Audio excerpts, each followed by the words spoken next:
Then we give this footage to a specialist who had identified this ship as a wreck that was lost by the Yugoslav army in 1976. And at that point, that was the Cold War. It was a top secret. Nobody knew that this ship was lost. Off-Gassing, a scuba podcast with host Nick Hogel.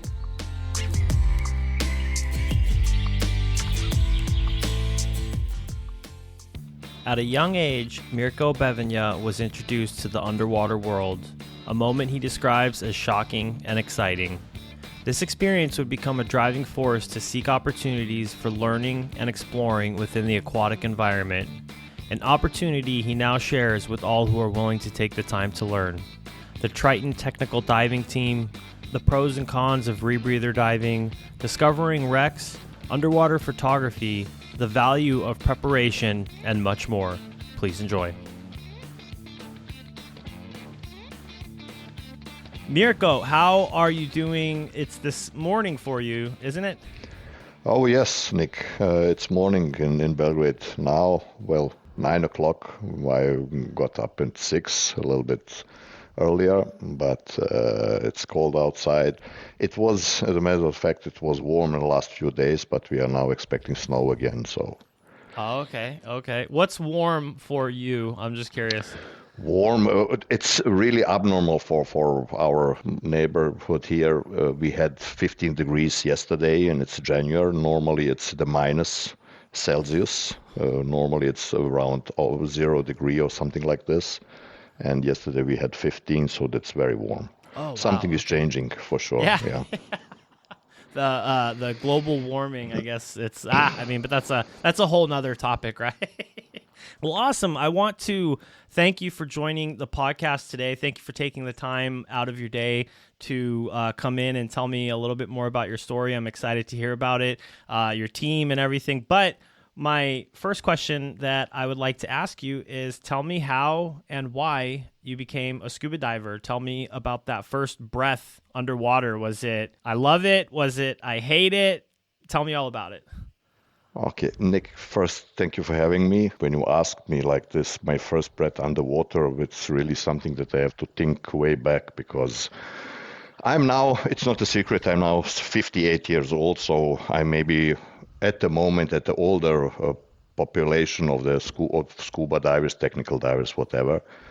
I don't see myself like this, because they were always some elder persons that I was looking up to.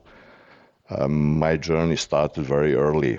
I can say even before I started to swim. First of all, I was born in Germany, in Cologne. My mother is German and my father is Montenegrin. It was an ex-Yugoslav republic. And he is from Ulcinj. Ulcinj was the southest city in ex-Yugoslavia on the seaside, on the Adriatic Sea. So he was diving, mostly apnea diving, but also did some scuba diving, and all his relatives. So I remember my first touch with, let's say, a kind of diving was really shocking for me, I must say. It was May. That means in the Adriatic Sea in May is relatively cold. Still, the water is around 18, 19, maybe 20 degrees, not even 20.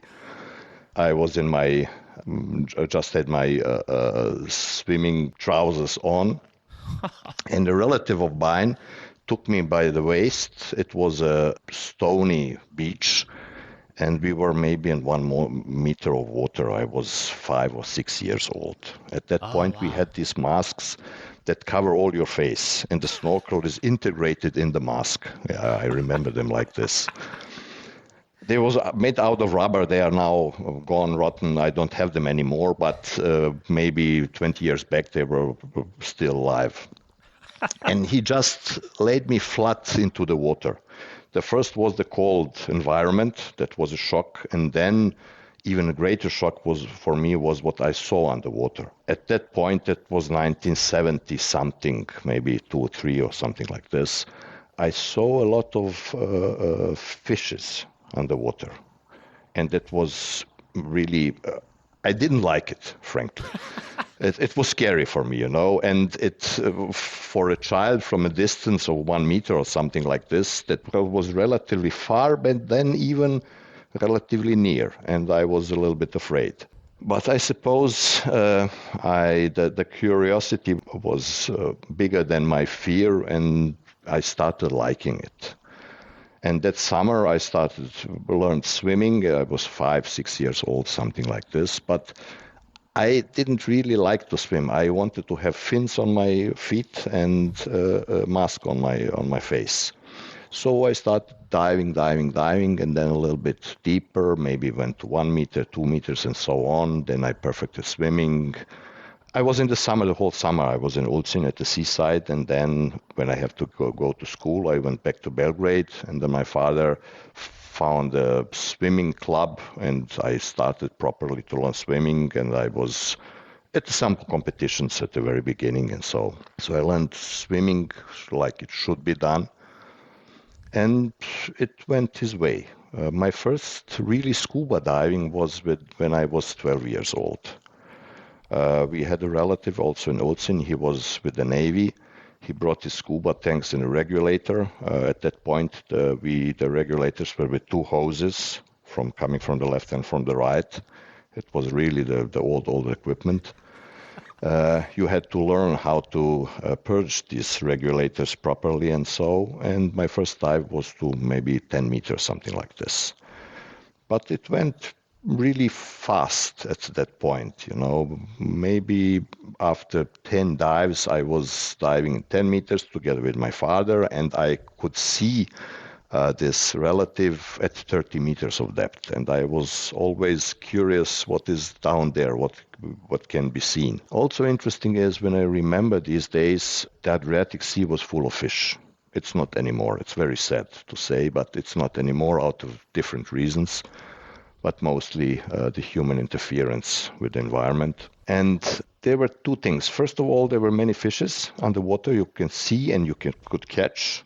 And at one point, we went to buy a swimming suit for me in Germany. I remember we went to every store, but nobody had small sizes for a small child, I was maybe 10, or maybe not even 12 years old. I don't remember exactly. And then our last chance was a big store, and they had really a swimming suit also for me. We bought it. And next summer, I was in this suit in the Adriatic Sea. First was surprising. I felt you could not move so fast. All of a sudden you were much slower than normal. And then you had to put this awkward weights on yourself because you couldn't go down. It was buoyant normally, but I was too young to get this. So I had to put also the weights on, and then I started. But I was skinny. All my years till I was older, I was always very skinny, and I get very cold very soon. So I really needed the suit. And I remember my father bought a spearfishing gun. It was forbidden in Germany. Oh. But we found a way. Yeah. You couldn't buy it. It was an Emerald. I think it was a Spanish one. Pneumatic one, 30 bar, I remember it. Then he made a target for me. It was underwater, made out of sponge, and then with a weight so it could float underwater. And it was a target for me to practice to shoot. So I started to spearfishing. It didn't take long. After maybe a year or two, in the morning, at 6 o'clock in the morning, I went to the local beach. You just dive over there. It was maybe 3-4 meters of water, not much deeper, because this part of the Adriatic Sea is relatively shallow. I catch 2 kilograms of fish, bring it to my mother, and we had a lunch this day. It was really, really very exciting all these years and so. But this diving in apnea diving and diving in Ulcin was nice, but I always wanted to see what comes when you go deeper. The problem was like I said, the sea isn't very deep over there because it goes to the Otrand and there are sandy beaches. You have as well sandy beaches as also stony ones, but it's maybe to 10 meters, 12 meters, 15 meters. For real scuba diving, it's relatively shallow, you know. So at one point, I had this non-orthodox education. That means at that point you didn't have any associations where you can properly learn. It was just starting to grow in Yugoslavia and so.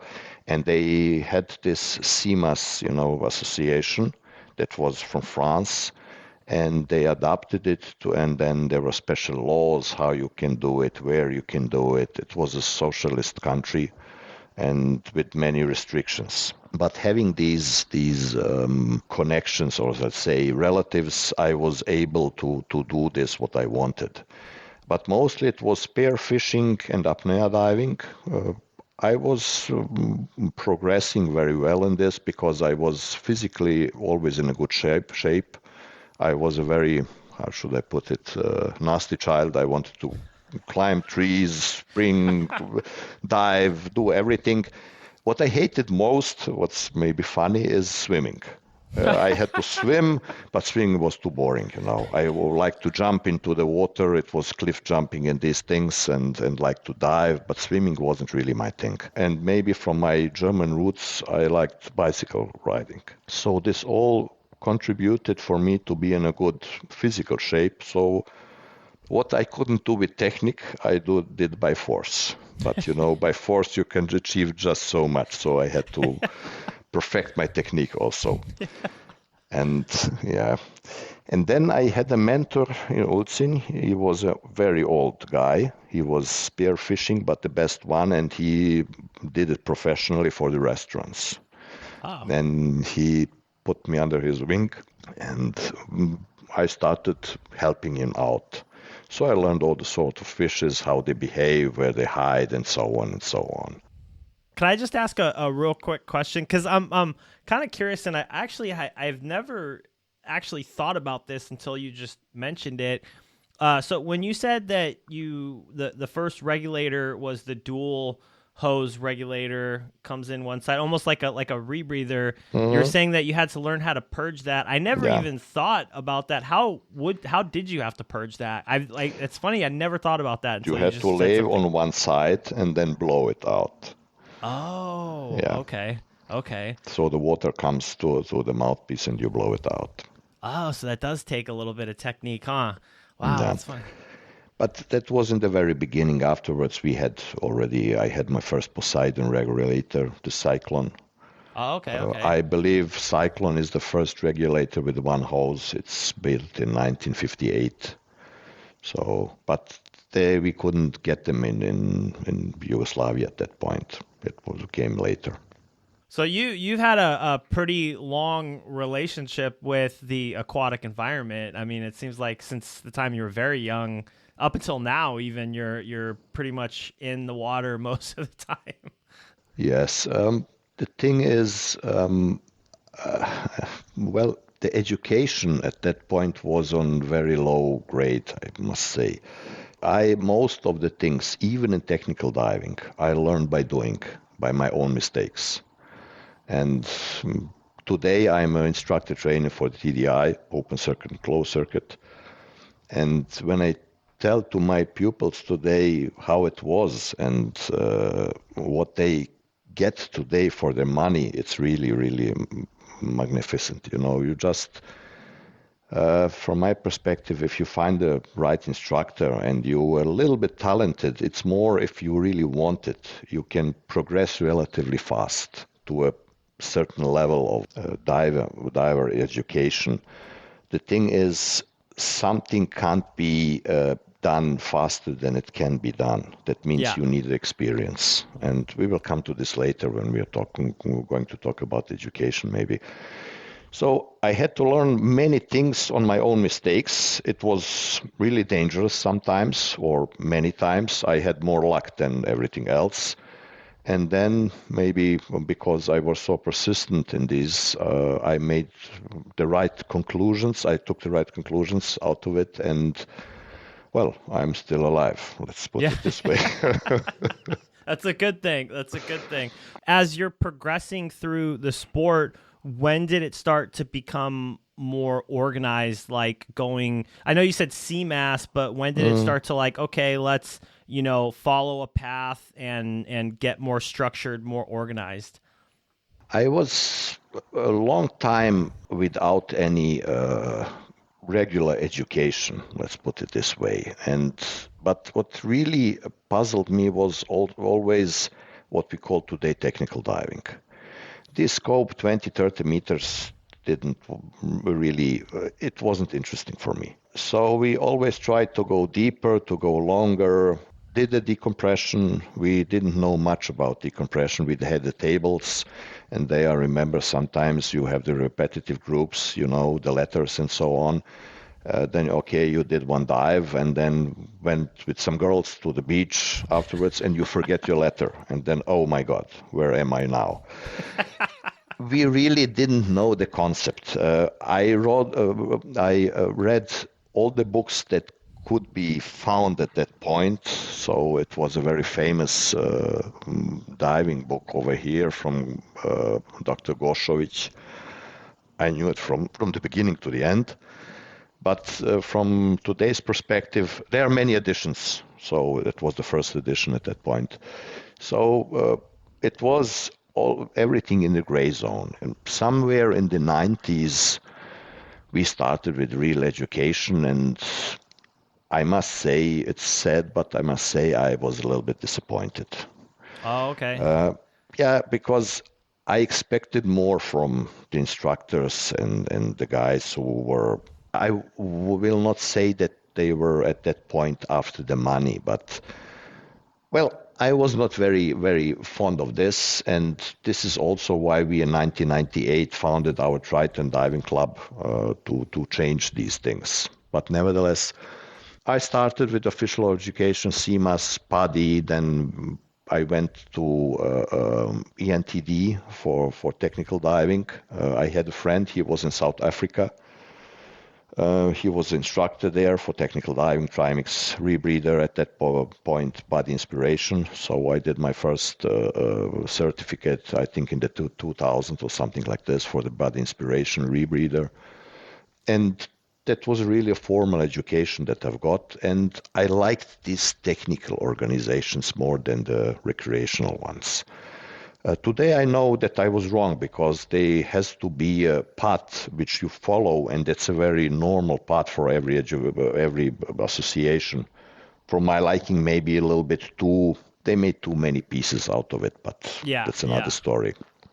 But you have to learn you have to learn to walk before you are running.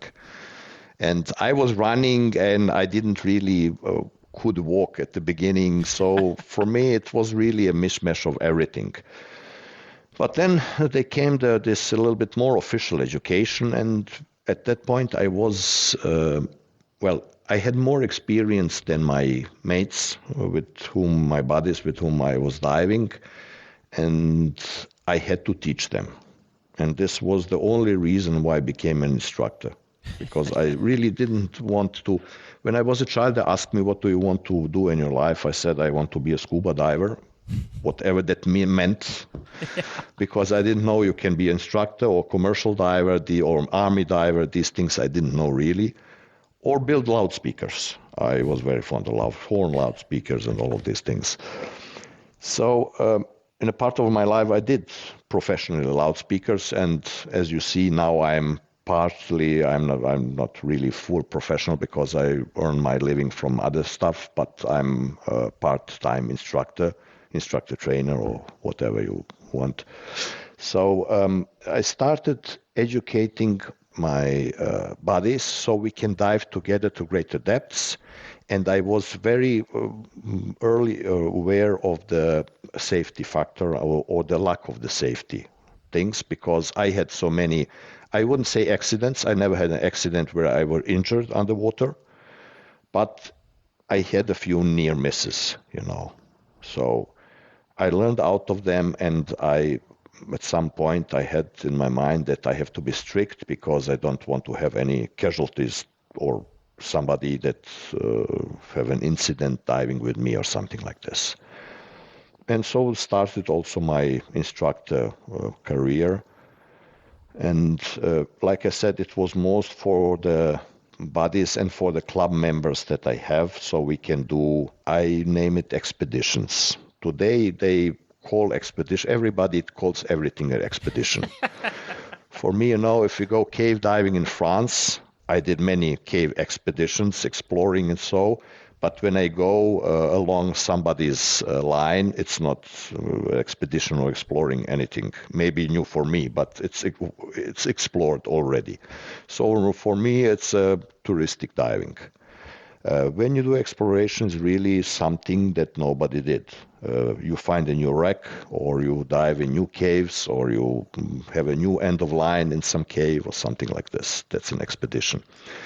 And that was something that was challenging for me, and I was educating others and training for myself all the time just to be able, when the time comes, when this time comes, to be in a good shape to do it. And we were lucky enough, because I dive long enough to have the opportunity to make explorations in the seaside, to find new wrecks, as well as to explore caves that were not explored in the past. Really today, when you look at it, it's much harder to find new wrecks, to find new caves that weren't explored, and you have really to be on the top of the food chain to be in this position to be able to do these things. It's not just about your skills or your equipment. It's also to be with the right people and to be at the right place at the right time. That's very true. I mean, it's. I was just having a conversation with somebody the other day that, the time, the in-water time is so short compared to the time that you're spending outside of the water. So there's definitely got to be a good team mentality outside of the water to bring that inside of the water. Obviously, you've had a pretty lengthy career as far as diver, professional. Do you think that the mentality as far as student is the same? Because there's obviously a lot more information about technical diving, recreational diving. Do you think that the student side of it, do you think it's better these days, or is it the same as it was kind of when you were coming up? Does that question make sense? It makes sense, and I think from my side I have an answer.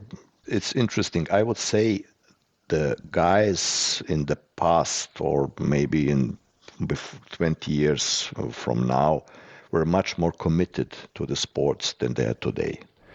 You have today, it's made diving is possible to be done by everybody. And It's also through the associations, it should be done like this, because you have to have a broad big amount of people that are underwater, and then you filter out the best one from them. They go to technical diving and so on and so on. But it's more like, you have the old social media and everything. Everybody wants to show them, I'm now a scuba diver, or now I'm rebreather diver and so on. I often ask myself, does these people really like this? Do they really want to do it? And I have, like I said, we founded our Triton Dive Club in 1998. Now it's 25 years or something like this, maybe even more. Many people went through the education to our club, and just a few of them left, just stayed in the sport. That means they tried a little bit parachuting, skydiving, scuba diving, everything.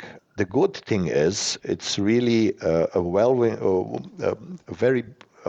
big amount of information out there, also in the internet. With the internet, it's a problem. You must have a reference point so you can judge if something is right or wrong, because everybody can write something or make a podcast or say something, and so you have to have a certain amount of knowledge to filter out the good stuff. But it's a really big amount of information that you can get. For us at that point, it was, like I said, we learned all the things by doing. It's an interesting maybe story. I bought my first wing for diving, for a twin set, it was a Scuba Pro 1. It had a plastic backplate integrated in there somehow, and so on and so on. And it had many bells and whistles on it. But then when I wanted to put on my first side mount, or not side mount, my stage tank on, it always interfered with the pocket over there, and then there were these, on many things you have relief valves for overpressure and these things. I just took my scissors and cut everything off because it was in the way. That was maybe the beginning of internet at that point. There were a little bit information over there, and I was very fond of the Hogarthian style, or the DIR style of diving. For me, even today, if you want to dive open circuit, I'm a firm believer in this. And team diving, to have the equipment in the same place and everything.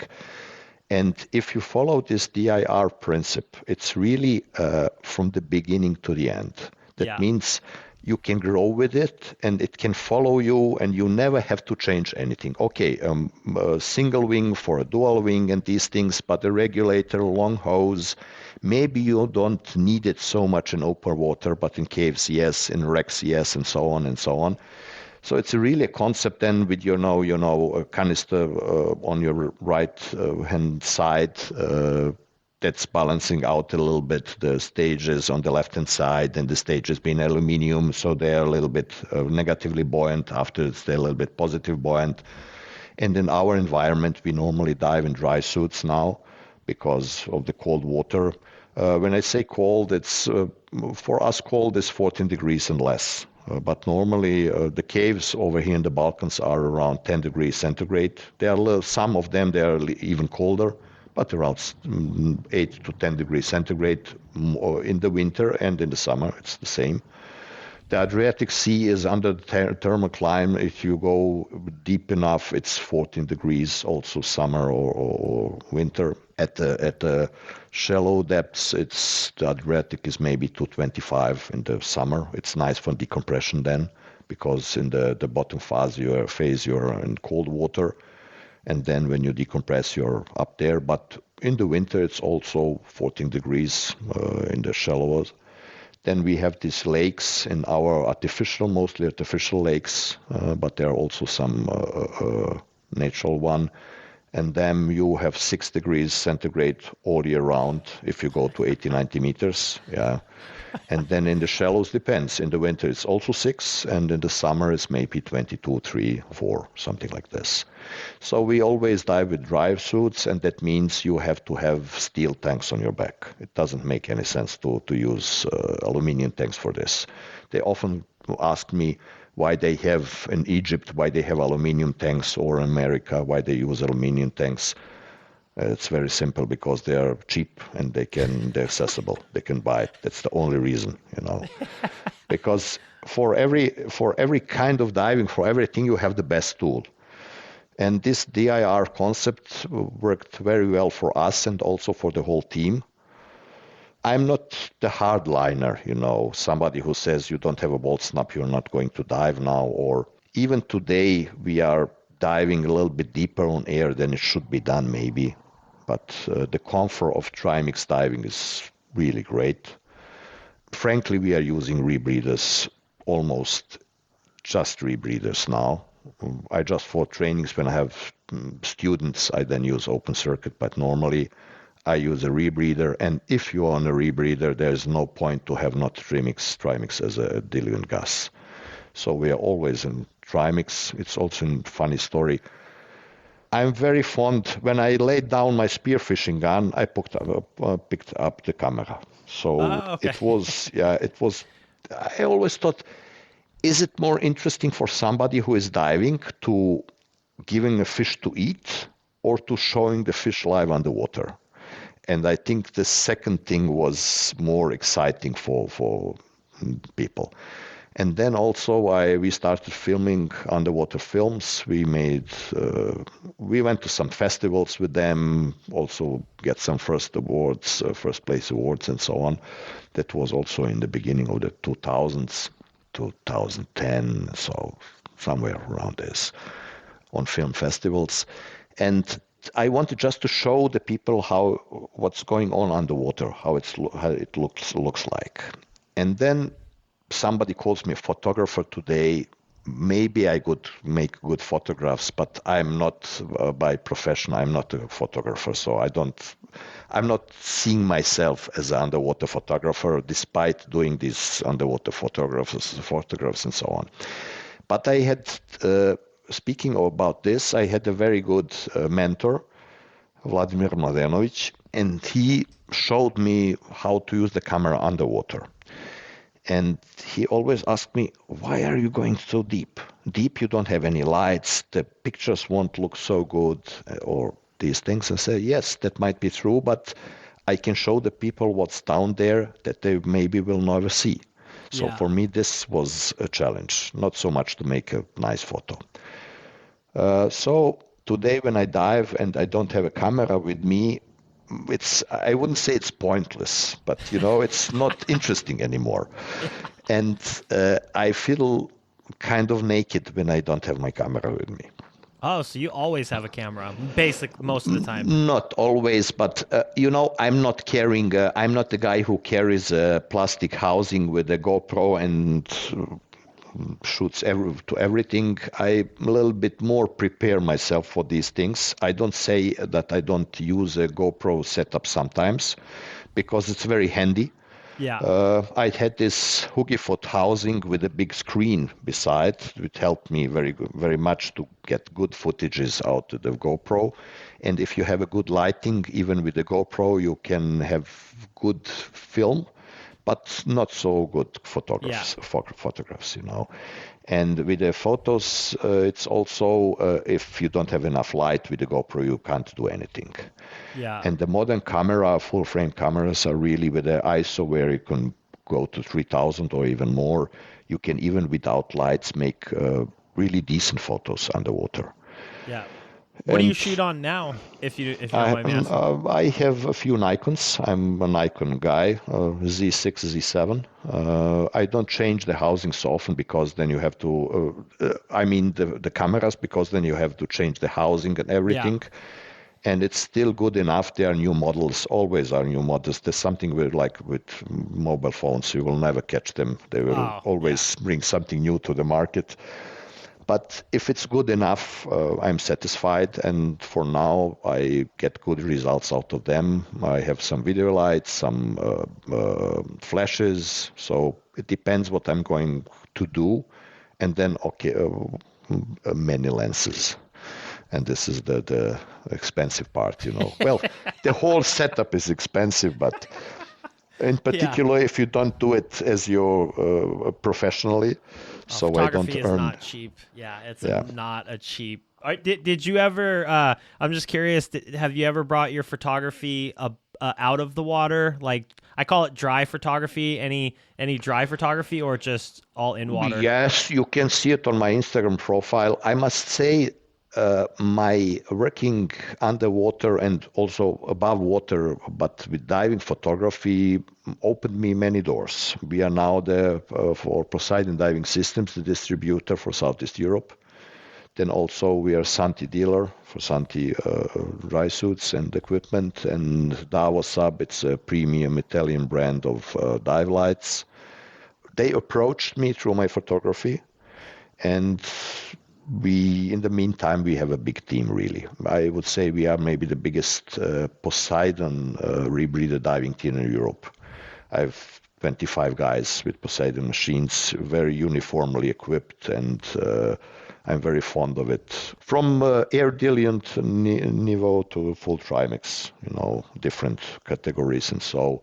And we often make dive trips where we are all together and then make these photos. And then also the industry finds these photos interesting for them. Then they have my allowance to post them everywhere. And so as advertising, whatever. Yeah. But for me, like I said, it's something by the side. It's more that's interesting for me to show people what we can see down there, how it looks like. It's a huge plus because a lot of people won't go down there. Like you're saying, like a lot of people won't go to those depths. A lot of people don't even really go underwater. If you think about the diving community in general is pretty small. So to be able to capture these photos and show people the reason that you're going, this is, the reason why I like to go underwater is such a huge thing. It goes to many different aspects of scuba diving. When people see the photos or videos of all the trash in the water or all the pollution, that's actually when people start to make a change. Those are sometimes photos that I can't really publish. They wouldn't allow me to dive these dive sites anymore if I publish these photos. Yeah. And ghost nets and all the stuff, what you can find everywhere. Yeah. And so I'd like to bring it back to the Triton team. So that started out of a need to want to teach people. Is it purely technical? Is it recreational? How does one become a member of the team? It's like this. At the beginning, we were a recreational club, and then we discovered technical diving, and then we make also our degrees in technical diving, so we can teach technical diving. It was in the past so. But today, our club is so big, so we have the recreational part also from for scuba juniors from 10 years. It's allowed for the SDI association. We are a 5-star instructor training center. So we can start as a scuba junior and then progress to open water diver with all the specialties, dive masters. You can become an instructor. And then you have this, because I always say, I think we have an overwhelming amount of instructors today. And often there are guys that are in diving for 6 months and they became instructors. So for me, it's a really no-go, but okay, it's not on my side to discuss this. I think to be instructor, you need much more experience. You can be a good diver, but that never means that you are a good instructor. To be an instructor is something totally else, because for recreational diving, all your diving skills you get till the dive master level or master scuba diver if you're not professional. And then on the instructor course, you are just taught to do the instruction. The standards, regulations, and these things, didactics, these are things that you should learn on the instructor course, not how to demonstrate the skills and these things. This should be brought with you when you come to the instructor course. And then somebody thinks, okay, now I'm an instructor, I'm the best in the world, I'm the one. From my perspective, this is totally wrong, because frankly, when you look at what we teach the guys, even to the instructor level, the whole recreational diving is maybe 1 semester at the university at best. Yeah. Because all these things that we teach them on the courses are taught in this ground school, high school, in your biology, physics, whatever. You have learned already all of this. This is just a recapitulation of all of this put together for the diving needs. If you go in the direction of technical diving, you can really never be an expert. You have many fields of expertise that you can follow, that you can get better through the years and never learn everything. You can do decompression science, oceanography, biology, whatever you want, whatever interests you, you can open end. You can learn all your life. And then there are the dive professionals. If you want to be instructor, the highest level at the moment is instructor training with TDI, SDI, TDI. And then you have also the examinations that they make you instructor trainer. I did mine with Mark Powell. I must say that was for me a very interesting experience, because on my professional side, I very often teach people different things. I'm in another industry, so I'm relatively good in teaching. But Mark really taught me some more. And I use now these things really from that I learned at this course. I use them in my professional career. I wanted the best. I got the best, or one of the bests. So it was, we didn't get along the whole time so good, but in the end, yeah, because, it's a little bit, we are all the best. But I must say that was a very good experience for me. I'm very grateful to him. I mean, I'm very fond to be his student. And now it opens me many other possibilities also. And like I said, I see today instructor trainers becoming with 22, 23 years old. But that's now a story of more of the associations, because it's like a multi-level system. They just have to get their fees in. Yeah. I understand this. And this is also a reason, it might be good, it might be wrong, that, everybody can now make a new course. If you're an instructor, you can make a new course. If nobody have done it, and if you have students that will follow you, if it's an interesting one, you can register it and you have a new course. So when I started technical diving, there were nitrox, deep air. Deep air was to, I think, 66 meters. Then it was reduced to 57 at that point, and there was trimix, just 3 courses. And then there was nitrox, advanced nitrox, then there was decompression procedures, so depending on the association. But today it's an overwhelming amount of courses that you can, or plastic cards that you can earn. Do you really know, or do you really need them or want them? It's up to you to decide. So for me, it's always when a student comes to us, I don't do open water courses so much, or very rarely. Frankly, I don't have the nerves anymore. It's really, because when students come to me to a technical course, they're more or less filtered out, so they know that they want this, or they think that they want this, and they are already diving. And I like to make them from a good diver to a perfect diver, or better. That's something that's challenging and interesting for me, even still today. So at the very beginning, when you start and go to an open water scuba course, you don't know anything, and you can't really judge if the instructor is good or bad. Afterwards, when you go to another course, or maybe you have an overview of things that you have been taught, then that's a point where you can decide, okay, that really maybe wasn't the best instructor that I needed. Maybe I can find somebody else. And then speaking about the associations, it's always, it's not so much a question with which association you are working. It's much more dependent on the instructor. Yeah. And the instructor is also, there are a few things, there's always a question, is a very experienced instructor better than one who is not so much experienced?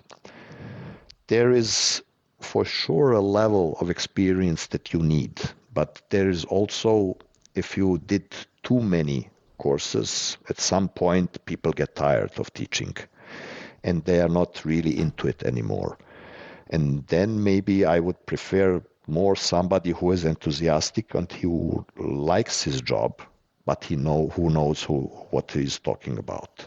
Yeah. And these are things, just look at instructors, what kind of diving they do. If they do the kind of diving that you want to do in the future, that might be the right one for you. Yeah. I see even in technical diving, many instructors, for me, they are not even technical divers, but they became technical instructors today. So what will they teach you really? Yeah. It's a question. No, it's a scary thing, especially, it's a scary thing for a student in the sense that, like you're saying, you don't know what you don't know going ahead. And there are so many people out there that are very good at selling themselves. So they might come across as a really phenomenal instructor, but they, like you said, they don't have a whole lot of experience. And I mean, I personally know someone, they went pretty quickly through the ranks and became a technical instructor. And I was thinking, man, that's the most dangerous thing in the world, because he was a good salesman and he was able to come across like he really knew what he was doing. But at the same time, it's just kind of scary, because if you don't know going into, especially into the technical side of things, it's like, okay, the stakes are a lot higher, the risks are a lot higher. It's a very, very scary thing. They just it's kind of like you're saying, people, they want the badges, they want the cards to say, oh, I have all of this stuff, and then they want that recognition. But then also in the same sense, I completely get what you're saying about the instructor that's been around for a very long time, because let's face it, I mean, I feel like everybody in the dive industry, we all know somebody that's been teaching for too long. It's like, okay, it doesn't even seem like you have fun teaching anymore, right? And then you have the up and comer who might not know as much, but they are very enthusiastic, so they put that to their students, and it's a tough industry on both sides of it, for sure. For me, the benefit is that I don't really have to do this, as a professional, because I earn my money from other side. So I will teach as long as it makes fun for me. Yeah. Because I enjoy it really. Doesn't matter which technical course. Because I would say we always begin with the TDI. I recommend to do the Intro to Tech together with Advanced Nitrox, because Advanced Nitrox, like standalone course, is not really so interesting. It's just teaching how to handle oxygen with 40% more content. And Intro to Tech is made for you to have a first contact maybe with a twin set, with the proper technical equipment, but it's limited just to 20 meters. And then the guys get a little bit disappointed, Oh, and I did now technical course, but just to 20 meters. But then you have to learn trim, buoyancy, swimming techniques that most people don't bring with themselves. They never learned it. You have to learn from the very beginning. And if it's a dry suit involved that they never dived, then it's even worse. Then you have to shoot the bow like it should be done. Like a deco platform.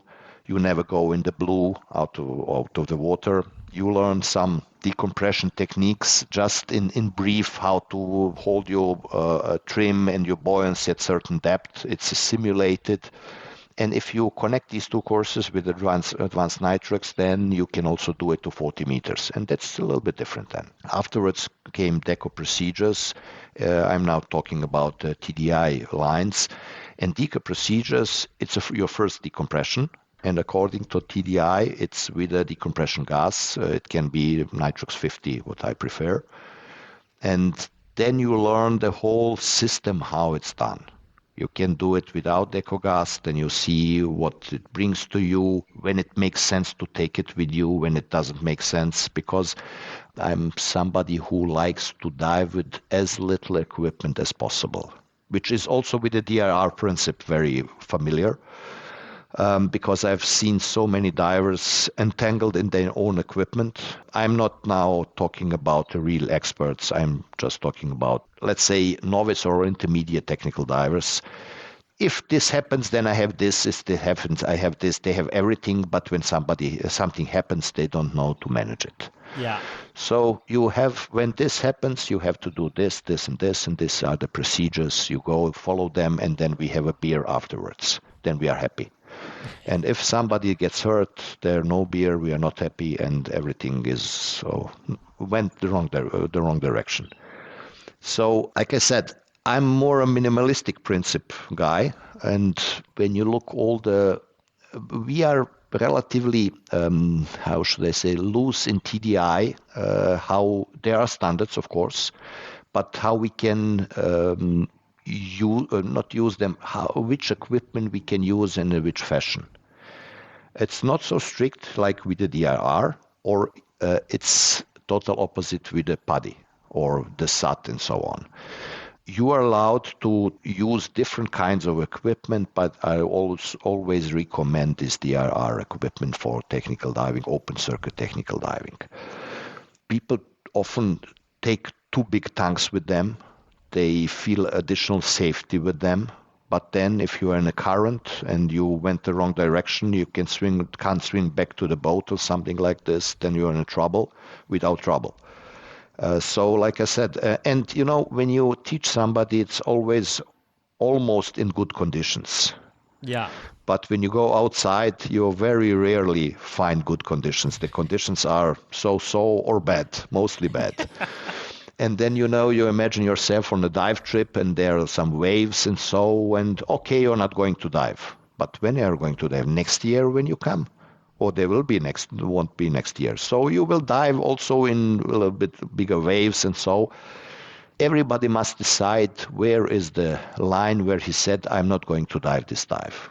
And many things were discussed about this matter, and I think everybody has to have a healthy line where he said, okay, it's not for me, it's enough.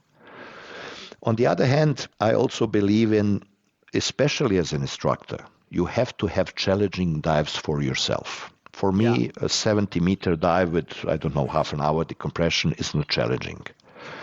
But for my students, it might be.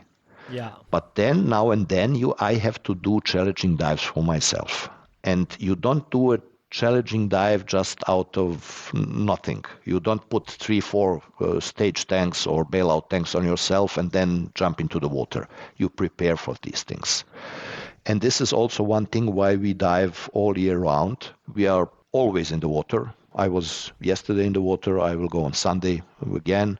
At the moment, we have 4 degrees centigrade in the local lake. It's a very shallow lake, 12 meters deep, muddy bottom. The visibility at this moment is good, 5 meters to 7 meters, something like this. And now it's enjoyable, despite being very cold. But I say to the guys, this is the best place to practice. The only thing that you are missing over here is the psychological pressure of deep water. All the other aspects you have. The buoyancy is much harder to get good buoyancy and trim, but especially buoyancy in shallow water. Then if you have a muddy bottom, one wrong move with the fin or with your hand, you shouldn't move your hands and you don't see anything anymore. So then team diving, the communication in the team is very important. And then also in this bad visibility, there are not many artifacts underwater where you can orientate yourself. So you need a compass, then also have some natural orientation. And so the orientation underwater to find the exit and all those things, you can practice everything in this shallow lake. And being so cold help us. If it's cold, for instance, you can take very thin gloves, and with thin gloves you can make a valve drill. Very nice. But after 15 minutes, you don't feel your hands, so no valve drill. So you have to put your dry gloves on with undergloves that are thick, and so now all of a sudden you don't feel your valves so well. But you feel them somehow. And then you were in the summer using bolt snaps, the small ones, 70 millimeters or something like this. That's nice for warm water diving, but it's nothing for cold water diving. In cold water, we have 120 millimeter bolt snaps, the biggest one, so you can properly attach the stages fast, easy, and everything. So you have to have the right equipment and to be able to handle the right equipment for the environment in which you are diving. And this is the way how you prepare for a special deep dive or whatever. And then also you do it gradually. We make many, I call them training excursions or training trips, where we go to a lake somewhere in the surrounding where we have deep water. In the lake, it's interesting, you don't have so much waves, very rarely. The waves are not big and the current isn't so strong. Yeah. So for training, it's a really, really good thing. But you have the depths, you have the cold water, and you can make a good preparation for maybe expeditions that you want to do in the sea.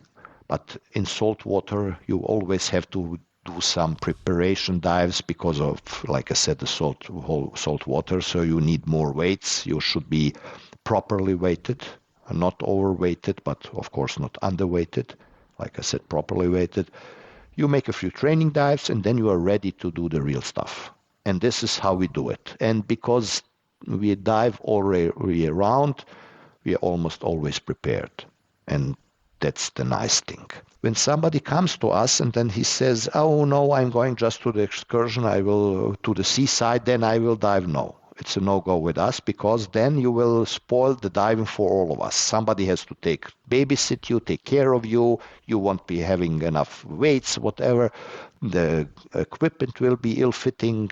So we have to do it from the start. You will train over here and execute over there. And this is something that we like. And I must say, with our community, it works perfect. And we very rarely have problems that somebody missed the dive out of such reasons. And this.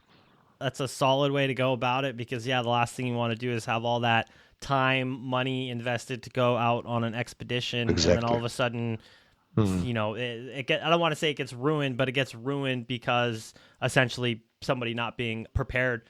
Speaking of, I don't want to say the real dive, but the expedition dives, can you tell me a little bit about, are you much more of an overhead person? Do you like to go to deep ocean or deep waters to find shipwrecks? Kind of where are you at on that? It's an interesting question, and I was asked this same question a few days ago. It depends. It depends really on the, how should I say, the part of my life, maybe a little bit more. I dived mostly wrecks, and then I dreamt about caves, and I was exclusively cave diving. Everything else wasn't interesting anymore. Then I did a combination of both of them. At the moment, I'm in my mindset. I'm in a place where I say, if it's interesting, I'm going to dive it, whatever it is. It's a cave, it's a wreck, whatever. But coming back to this, to be prepared, there is an interesting story. I think it was 2 years ago. I have a friend who has a dive base in Croatia on the island of Vis. The island of Vis is famous. There was an airport. And many, at Second World War, and many planes were landing over there it was the only place they could land if they were damaged. And around Vis, we have many wrecks, plane wrecks underwater, at depths between 40, 120 meters, something like this. But this guy was searching for a particular object, a submarine, for many years, like some other guys over there also. And it was October. I just came back from a trip, from dive trip with him. And he called me and said, we found something.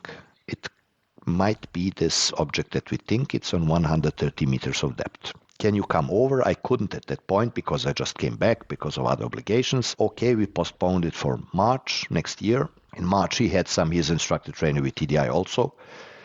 He had to do some instructions, and then, I think it was June, I don't remember exactly, my main dive buddy, with whom I do this deep sea diving mostly, and me, we were the first on Vis at that point, because 2 days afterwards the whole club is coming over.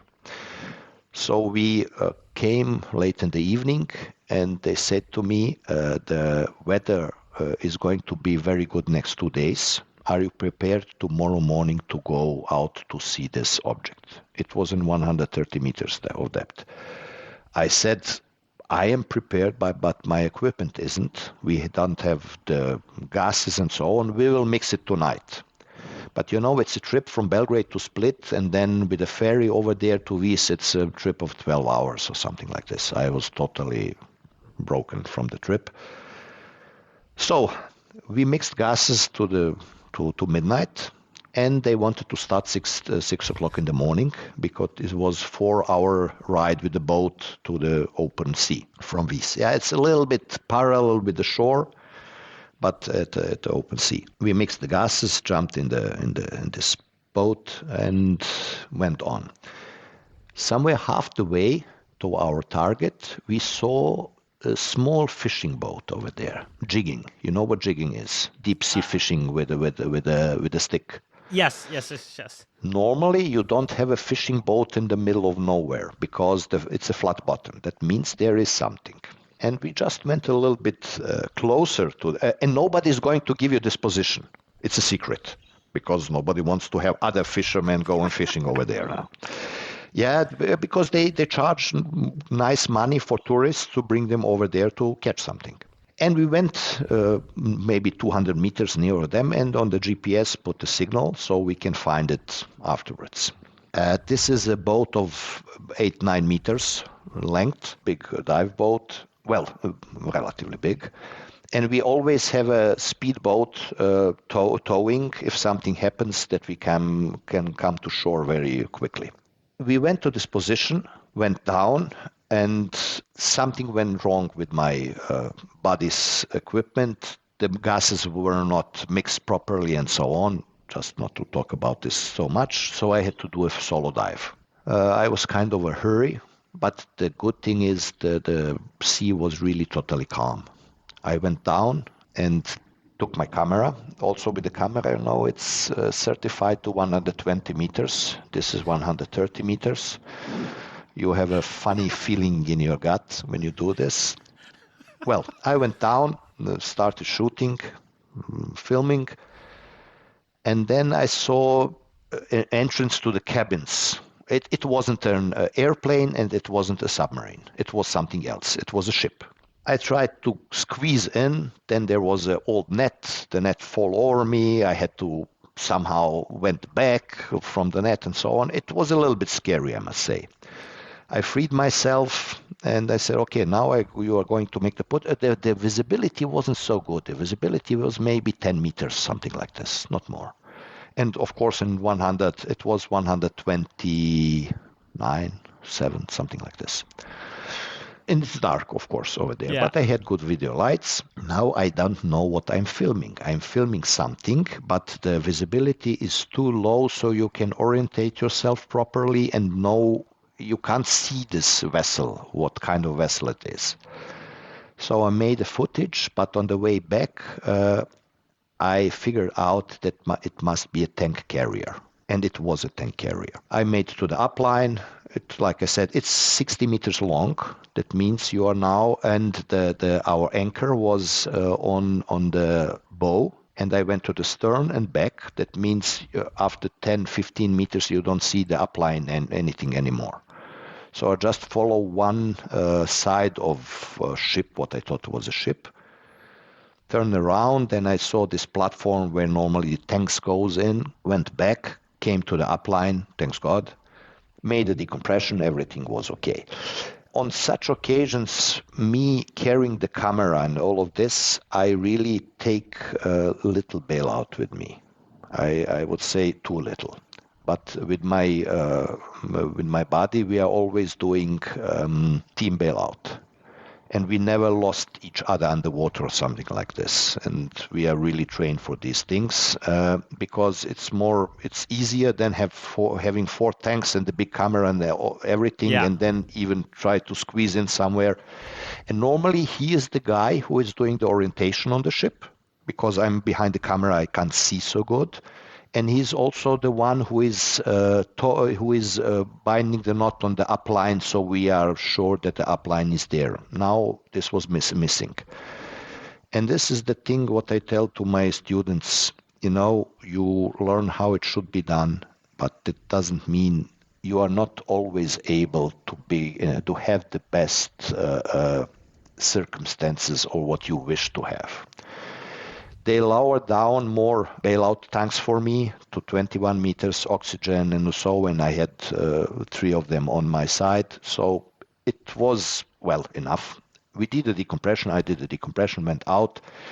Then we give this footage to a specialist who had identified this ship as a wreck that was lost by the Yugoslav army in 1976. And at that point, it was the Cold War. It was a top secret. Nobody knew that this ship was lost. It was never announced anywhere. It was in bad weather conditions and so on. And the funny thing is, we published this. It was a great news. It was in the news, on the television. Every newspaper was calling me to give an interview and everything. And we also published something on Facebook. And look at there, at some point, the captain of this ship, older guy now, was writing me. I was the ship captain of the ship. Yes, it's true. It's this ship. It was so and so. And if I knew this in advance, I would make an interview with him and a whole film about this. But well, we did this, then went back. And the way back, one of the 2 guys, that's the father and the son jumped in the speedboat. It also has a sonar, and we went to this other location. And he again saw something that is 40, 50 meters wide. And we thought, okay, good weather. Maybe tomorrow we come here and go to this other. It's on 115 meters of depth. So we went back, and that afternoon, our colleague from Poseidon, Peter, came over. He is an instructor. He was an instructor for Poseidon, the technical person for them, doing the development for rebreathers and everything. and we wanted to make a presentation on these, and he was sent by Poseidon. He came over to help us out to do the presentation for Poseidon and everything. He came that afternoon and I asked him, can you dive in 110 meters depth? He said to me, give me the gases, I will dive it. So that was really, I met him for the second time at that point. I met him in the factory when I was over there in Sweden, and this was the second time. And the thing is, if you have people who know their job, it was like we were diving all our life together. It was really, he got the body and I had my body from the previous day. Everything went smooth. We went down there, but there was nothing on the bottom. It happens, you know. Yeah. But we saw the trace, and we knew that the current was pulling on the upline. And then we went blind forward and we found something. And it was a B-24 bomber laying upside down on the bottom. Never discovered. The first discovery, it's exactly 110 meters of depth. We did some 20 meters bottom time, then, 3 hours decompression. Everything went smooth. And for him, we were the best guys in the world. He said, I teach many armies how to dive, but I never came to somebody and they just went like this 200 meters and this. Speaking about this 100 meters, it's interesting. I know some guys that dive rebreathers. I saw pictures of them on 90 meters on a wreck and so, but I also dived with them shallow. I wasn't present with them at greater depths, and I know how much they know. Today, it's scary easy to go deep if everything is working. Yeah. Your rebreather is working, your computer gives you some data, and so on and so on. But then there is always the question, if somebody is broken, something went wrong, how you are going to act. And for us, it was a big school diving for many years, open circuit very deep. Because, open circuit, if you are 1 minute too late, you're too late. You don't have the time. With a rebreather, you have time. What you have got with a rebreather is time. People often think you have a faster decompression and so on. That's really not true.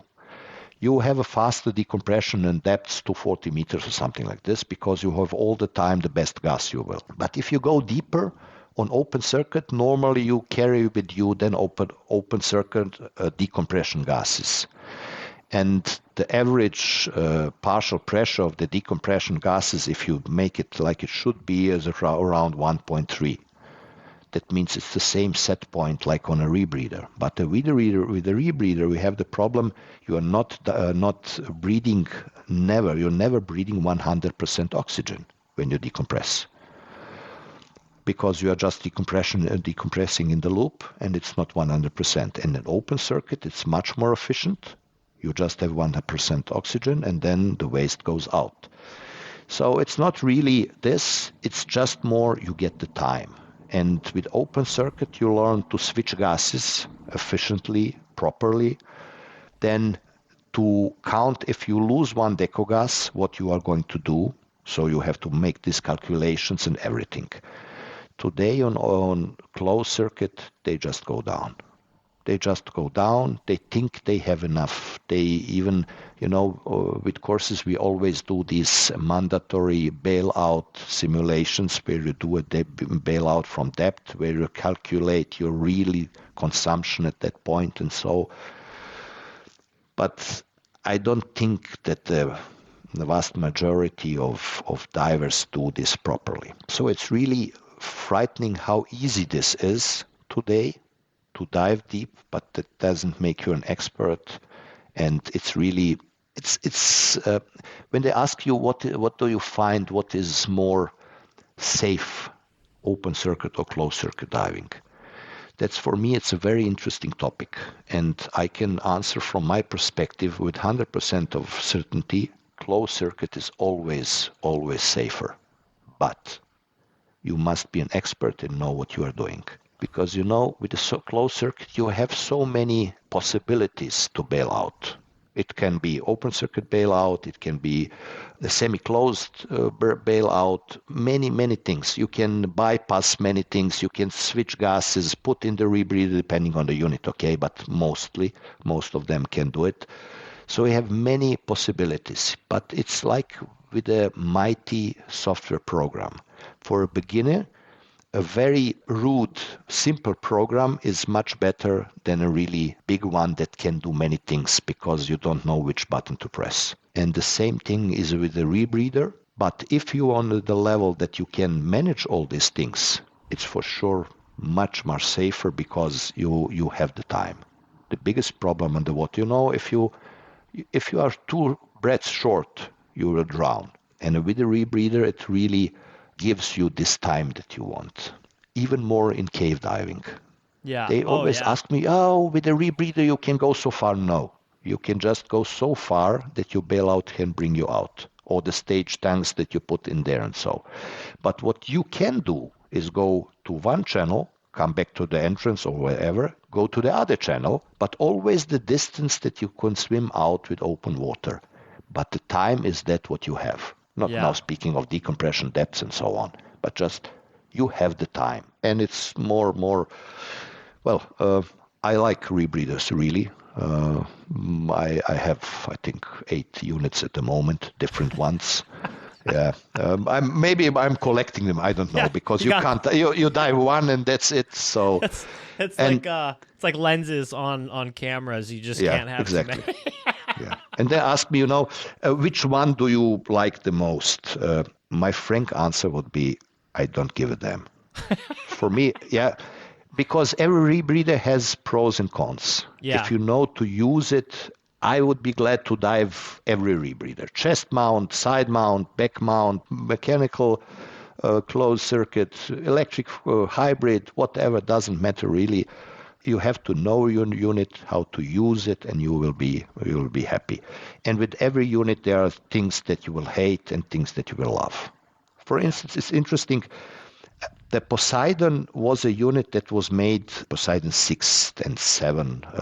The first idea was to make a unit for recreational diving. And this is where it came to everybody thinks as a Poseidon, it's not a tool for deep diving or these things. On the other hand, they say the army likes it very much because it's mission-oriented. What they think about mission-oriented, it really does many things by itself. You don't have to interact much with it. And for me, when I go making underwater footages and these things, just, it has an IDV, it has solid-state cells, so you don't have to monitor the cells if some is going to be wrong and so. Then it has this integrated validation process that gives you an alarm if something is wrong. And then it has so many alarms that mostly people say it goes over my nerves. But if there is an alarm, there is something wrong.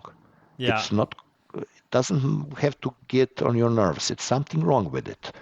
So if everything is quiet and everything is nice, I'm nice. So I can take care about my camera, about the footage and this, and much less take care about the rebreather. It's a difference between the Poseidon and every other electronic rebreather, because the other ones, for instance, the JJ, there are no alarms. You can go hypoxic, you can go hyperoxic, whatever. Just now, Liberty is building in some alarms, vibration alarms, which are good. And the Poseidon did this from the 2007 till now. And now the Poseidon 7 is really an open unit. You can modify it. You can do everything what you want with it. Also, this has this protocol. When you start the unit, it does the tests for you. And the people are mostly frustrated because they fall on a test or something. I'm not talking if something is broken. They did something wrong. Then you have to do it all over again. But then you have checklists. Normally you should go through a checklist and then you should see if something with your other unit is something wrong. So it's the same procedure. Just here it's somebody who is the real judge has said, no, you're not going to dive till you repair this. And with the checklist, it's not so important. So I like it very much. We had even a unit that we produced in Serbia on our own. A few friends of mine, and together with me, we constructed this unit. It was a mechanical semi-closed unit, mechanical closed circuit unit. I like it very much. It looks very good. When I fill the tanks to 300 bars, I can make 10 dives with it, because it's really, with all these automatic processes, with electronic units, there are things, there are ways that you can bend and not use so much oxygen. But with the MCCR, it's much easier. For instance, when you go from the bottom up, okay, your PPO will fall down a little bit, but you don't touch it. Just when you come to first deco stop, you correct it and you're okay.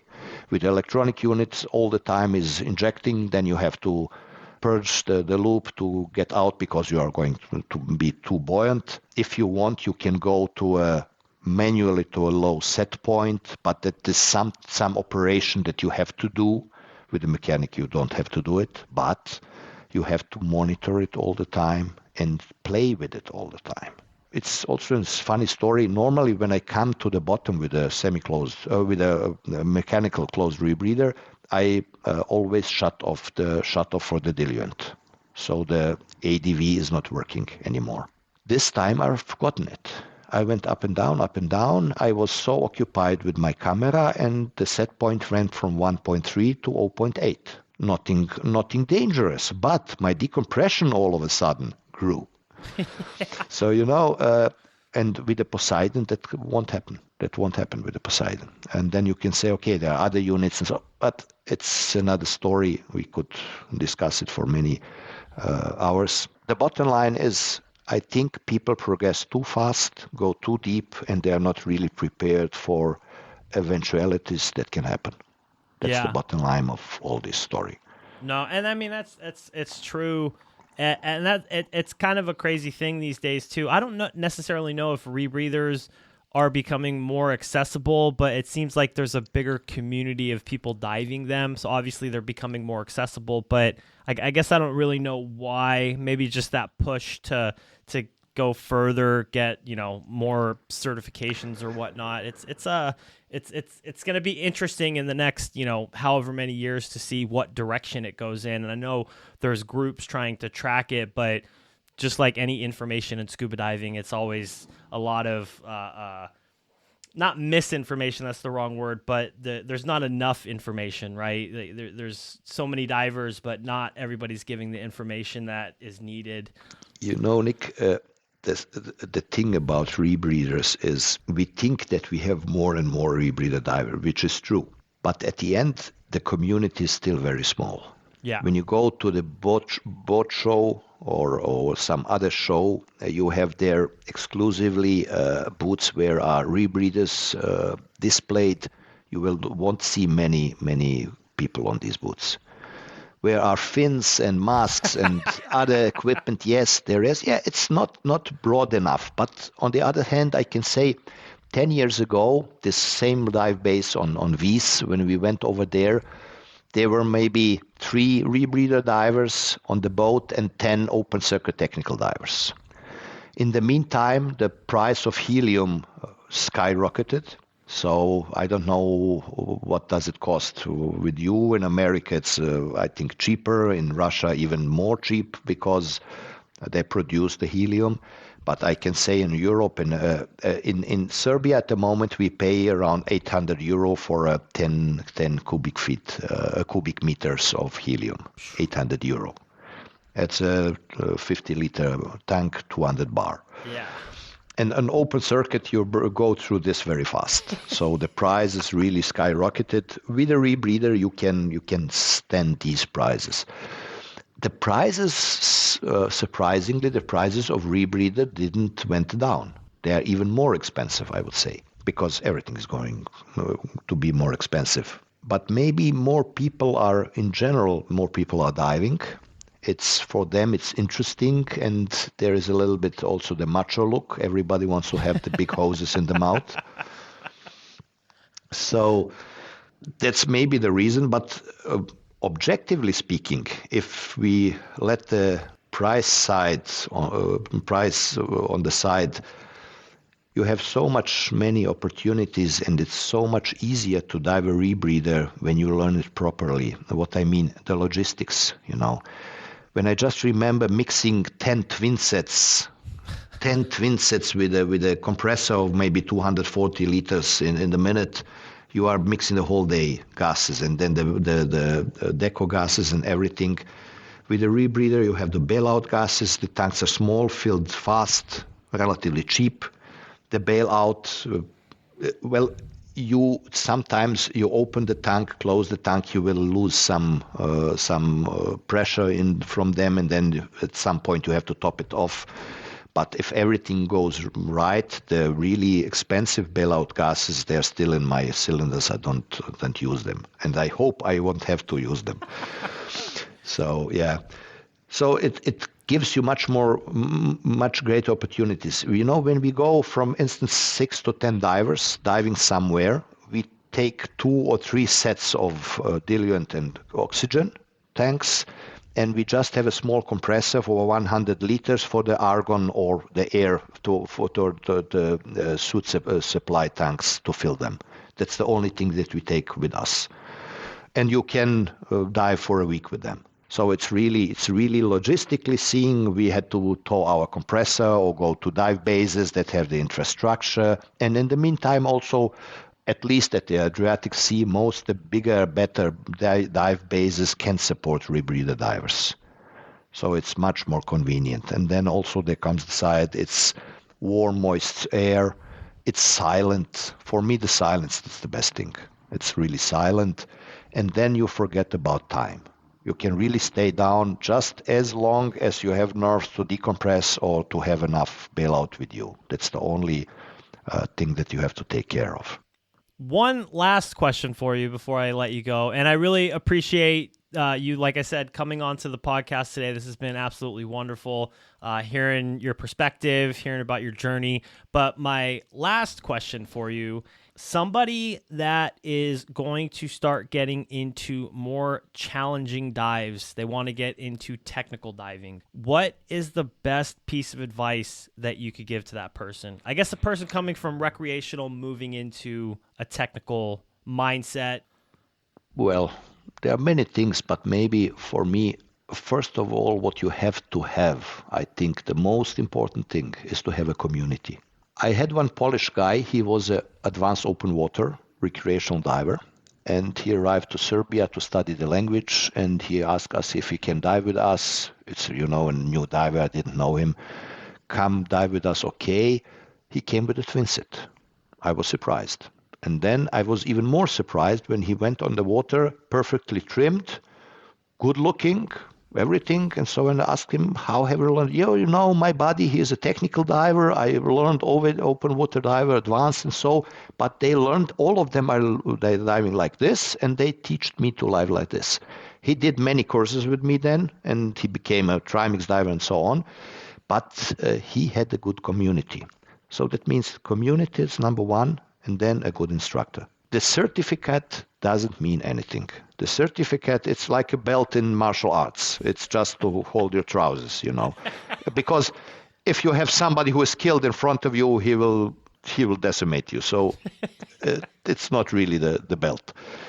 So community, instructor, and then keep in mind that you are investing in yourself. You don't do anybody a favor when you buy equipment from them, because we also sell equipment, and I often tell this to the guys. You buy this equipment for you. You don't do me a favor. I will gladly sell you this if it's appropriate for your diving. But you have to give the money for these things. There is no shortcut.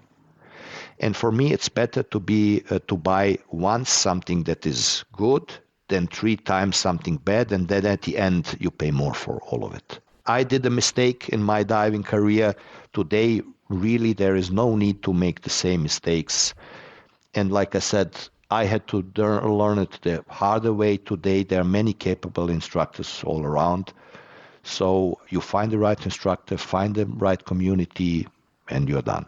That's it. The talent is good, but it's really not so important if you are persistent enough, if you really know what you want, if you You can learn it in 3 dives, you can learn it in 10 or in 20, but you will learn it. There's no child that couldn't walk. Some with 8 months, one with 1 year, one with 1.5. Everybody's walking. It's the same with diving. I love it, man. Absolutely love it. Mirko, I absolutely appreciate you coming onto the podcast today. This has been amazing. Thank you once again for taking the time out and joining the podcast today. Thank you for having me, Nick. All the best.